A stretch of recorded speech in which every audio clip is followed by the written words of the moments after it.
Hello and welcome back to our channel. So today in this video, we are going to discuss about how to order Dodo Pizza.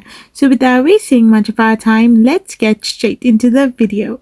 So this will be an easy guide to let you know how to order your Dodo Pizza. So first of all you need to do is simply tap on your Dodo Pizza app, and once you do this, you will end up in the official homepage of Dodo Pizza.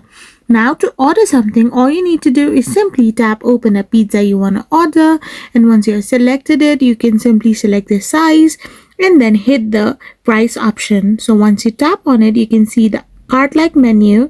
So simply tap on the cart, and once you have done this, you can add additional items to your order as well. After doing this, you can simply tap on your enter a promo code option and type in any promo codes you have. And once you are done, you can simply tap on proceed to checkout.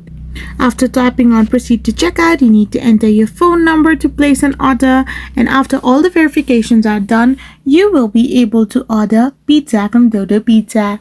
I hope you found this video helpful, so don't forget to hit that subscribe button and do give us a thumbs up. We will be back again with more interesting videos. Thank you for watching.